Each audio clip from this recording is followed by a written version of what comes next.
Earlier this year, I wrote in my journal, I've been thinking about flying solo to Mexico, and I'm not sure why it's been on my mind, since I've already been there solo once before in 2019. It was scary at that time, I overcame it, and it was a bucket list item checked. Yet, why do I feel this need to return? Maybe it's because a part of me wants to prove to myself that that person who did that is still me. That I haven't changed so much that I'm now afraid of doing things my younger self was able to do, even with less of a grasp of Spanish. I want to prove to myself that I can be this person, someone brave, someone I look up to, someone who feels unrelatable even to myself. Because right now, living my comfortable but boring life, that doesn't really feel like me. And so, I packed my bags and I flew solo to Mexico 2 months later. Here's what I learned.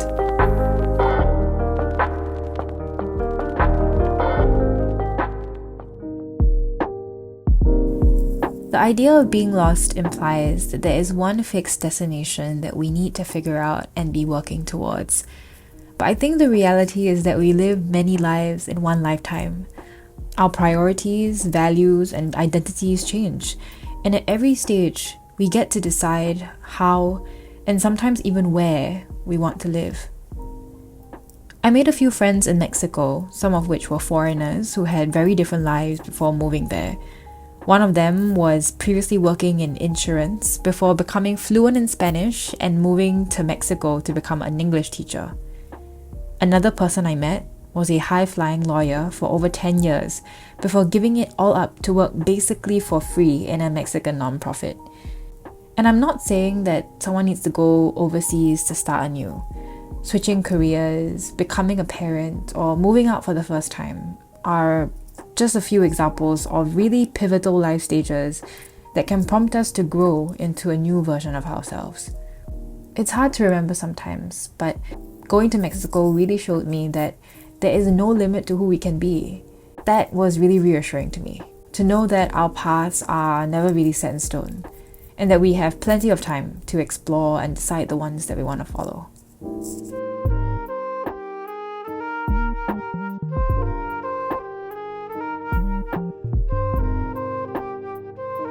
Part of this trip was inspired by this idea that I had in my head, that it would one day be nice to work in Latin America.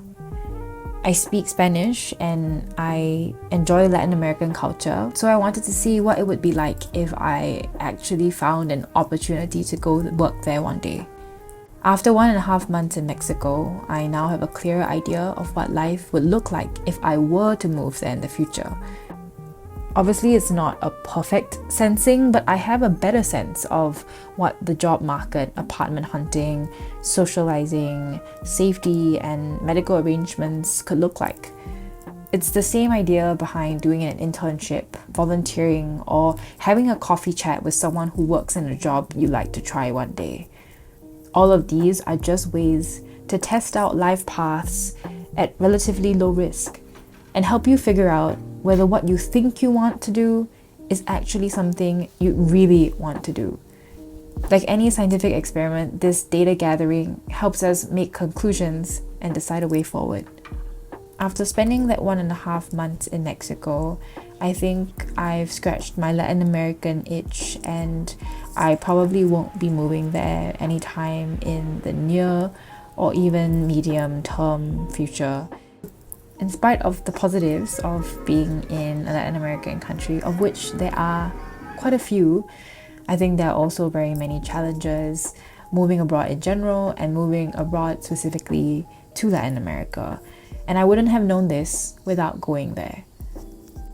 I'm really glad I did this tiny experiment because this data gathering helped me make conclusions and feel more reassured about the way that I want to take moving forward.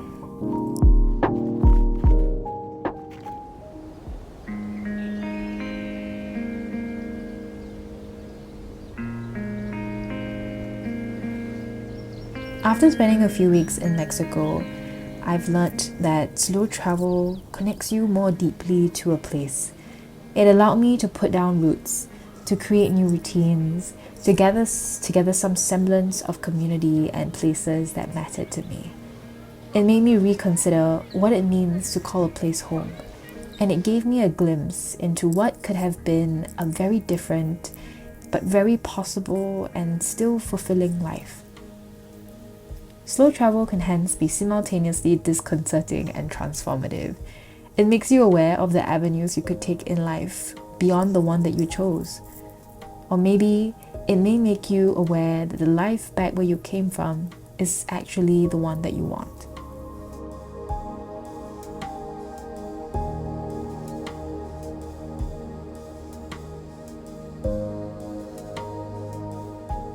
I know that one of the biggest reasons why everyone says it's important to travel is to be open-minded, but let me share my experience of this from a different perspective. As someone who speaks Spanish, I had no trouble navigating daily life, making friends, and volunteering in Mexico. But being anywhere where you don't speak the language is an entirely distinct cultural and linguistic experience, because language is so much more than whether your grammar is right or whether people can understand you. There are so many social, cultural elements behind language that are unique to each place, even within a country itself. Meaning, the slang, the accent, the pop culture, the memes, the humor, the songs and dances that everyone knows by heart, the way that people text, and so on. These are not things you can simply learn from a language textbook or crash course. And all of this together made me realize that the Anglophone world I knew, the English-speaking world that I know, is so small. There is so much of the world that I don't know, and I could know if I really, really wanted to. If I had been born or choose to in the future spend time integrating myself into a new community or new city or new country, I would very literally be a different person. So whilst it is true that there are some universal languages like joy and smiles and kindness, being in Mexico made me realize that even though I know Spanish, I have barely even scratched the surface of the Spanish-speaking world. It also made me realize that there are thousands more worlds that I cannot ever access because I can't speak the language. It made me, first of all, feel slightly overwhelmed because now there are many languages that I want to learn, but it also made me appreciate both the vastness of the human experience and the insignificance of my own. It reminded me that my worldview is so unique to me, and that I should always strive to be curious and open to the experiences of others.